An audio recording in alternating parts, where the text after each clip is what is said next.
बस हम बहुत परेशान हालात, हमारे भाई चले गए तो हमारी तो कोई हालत की कोई कह, बहुत परेशान हो। ये घर जुनैद का है, पालने में लेटा ये बच्चा भी जुनैद का ही है, जिसे शायद मालूम न हो कि उसके पिता को गाय के नाम पर जिंदा जलाकर मार दिया गया है। ये जुनैद के भाई हैं जो दिमागी रूप से कमजोर हैं।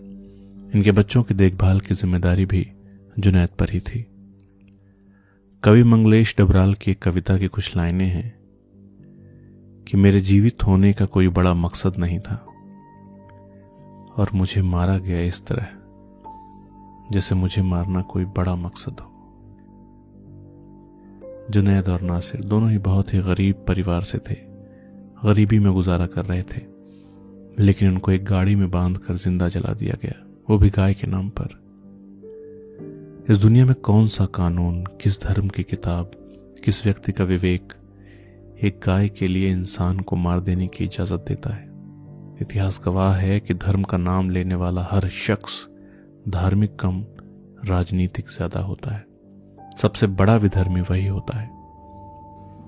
लेकिन नहीं, उनकी किसी से कोई दुश्मनी थी, वो तो कोई अपनी रिश्तेदारी में अपने कोई काम से गए हैं यहाँ से, और उन लोगों ने, उन गुंडों ने उसको पकड़ करके मारा है, पीटा है। उनका मकसद तो यही होगा कि भाई इन पैसे से माल लिया जाए। उनका तो एक ऐसा मुस्तकिल एक काम है, किसी को पकड़ लेते हैं, किसी को पीटने से पहले मतलब धमकी देकर कुछ पैसे ले लेते हैं, छोड़ देते हैं, और जो पैसा नहीं दे पाए तो उसके साथ में मामला एक घटना हो गई है। इससे पहले एक उमर कांड भी ऐसे ही हुआ था, जो मतलब जो है रेल स्टेशन, रेल की पटरी पर पटक दिया था। तो ये दूसरी घटना गांव में हुई है, हमें तो उस वक्त में इसका पता लगा। तो आप जुनैद को कैसे जानते थे और कैसे थे जुनैद? मतलब व्यवहार बहुत अच्छा था और बहुत अच्छा लड़का था जुनैद। कोई किसी से, कोई उसका गांव में भी कोई झगड़ा, कोई फिसाद, कुछ ना फिसादी था, वो सब उससे अच्छा काम था उसका बेचारे का। एक छोटी सी दुकान करता, ये उसकी दुकान, ये जुनैद लिखी हुई है दुकान पे भी, किराने की, हाँ, ये बोर्ड लगा हुआ है, और ये वो काम करता था बेचारा। बाकी मामला ये हो गया उसके साथ में कि भाई वहां से पकड़ करके ले गया, मारा पीटा, और फिर उसको जिंदा जला, लोहारू ले जा करके जिंदा जला दिया गया। उनके परिवार में 2 भाई थे, वो माँ बाप तो है नहीं उनके, कि एक सीधा सा भाई, उसका बड़ा भाई है जुनैद का, जाफर। इसके 7 बच्चे हैं, उसके 6 बच्चे हैं छोटे छोटे, और उनका पालन पोषण वही कर रहा था। और उसकी नीयत भी ये थी कि भाई 2 लड़की जो है इसकी भाई की शादी हो रही है, मैं उनकी शादी करूंगा, और ये दुकान वो चलाता था। लेकिन अब मामला है, वो रिश्तेदारी में गया तो उन लोगों ने, गुंडों ने उठा लिया और उसको जो है जिंदा जला दिया।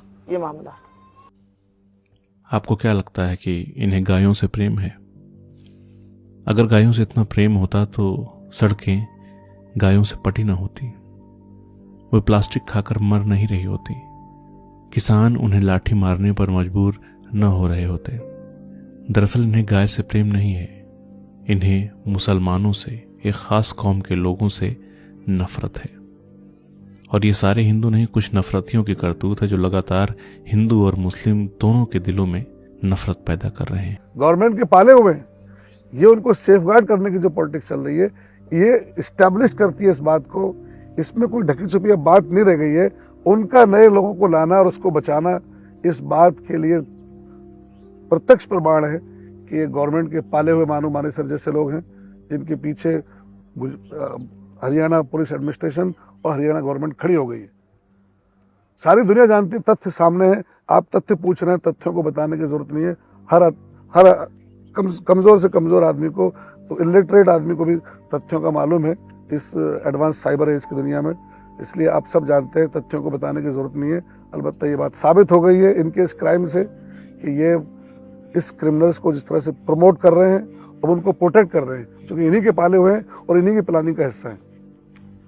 कविता कादम्बरी अपनी एक रचना में लिखते हैं कि इतने धार्मिक मत होना कि ईश्वर को बचाने के लिए इंसान पर उठ जाए तुम्हारा हाथ, न कभी इतने देशभक्त होना कि किसी घायल को उठाने को झंडा जमीन पर न रख सको। 2-4 चंद फैमिलियां हैं मेवात में जो पार्टीशन से लेके अब तक मतलब पॉलिटिकली रूल करती आ रही हैं। उन्हीं के परिवार यहाँ पे मतलब पीढ़ी दर पीढ़ी पॉलिटिक्स करते हैं, और at the time of election वो लोगों को मतलब कम्युनल और धार्मिक बातें कह कह वो हिंदू है, वो मुसलमान है, इस तरह से लोगों का माइंड सेट डेवलप कर देते हैं। और उसके बाद वो जो मुस्लिम अक्सरियत है तो मेजोरिटी में मुसलमान है, तो यकीनन जो भोले भाले लोग हैं उनके दिमाग में ये चीज़ घर कर जाती है, नहीं यार हमें तो अपना वोट मुसलमान को ही देना है। और जब उन मुसलमानों पर, जो वोट देने वालों पर जब कोई मुश्किल और आफत आती है, तब वो लोगों का ना वो फ़ोन उठाते हैं, ना वो मिलते हैं, और ना वो उस तरह का सपोर्ट कर पाते हैं जिस तरह का होना चाहिए। वो सीधा सीधा अब हम यहाँ देख रहे हैं, जैसे चाहे स्टेट गवर्नमेंट द्वारा फाइनेंशियल असिस्टेंस की बात है, उसमें भी इतना बड़ा गैप है और इतना बड़ा धोखा है।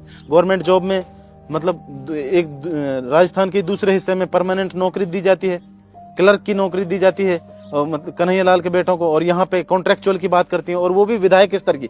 वहाँ पर मुख्यमंत्री अशोक गहलोत जी हादसा होने के तुरंत बाद कहते हैं पूरा स्टेट कन्हैया कुमार के परिवार के साथ है, लेकिन यहाँ पे हमारी एक विधायक है, वो ये बात तो कहने की दूर है कि हमारा पूरा परिवार उनके साथ है। वो अंग्रेजी में राजस्थान तक चैनल को कहते हैं, जब राजस्थान चैनल का पत्रकार उनसे कहता है कि उनका गोकसी में कुछ कुछ नाम जुनैद और नासिर का नाम आता रहा है, तो वो उनको अंग्रेजी में जवाब देते हैं, we are not protecting them, हम उनका कोई बचाव नहीं कर रहे हैं। तो इसका मतलब तो ये हुआ कि ये लोग बहुत बड़े लेवल पे बेवकूफ़ बना रहे हैं कम्युनिटी को। ये ट्रेडिशनल पॉलिटिक्स सबसे ज़्यादा नुकसान ये है। अगर लोग बदलते रहें तो लोगों को ये मौका मिले कि यार इसने अच्छा नहीं किया, इस बार इसको चेंज कर देते हैं, उसने अच्छा नहीं किया तो इसको भी चेंज कर देते हैं।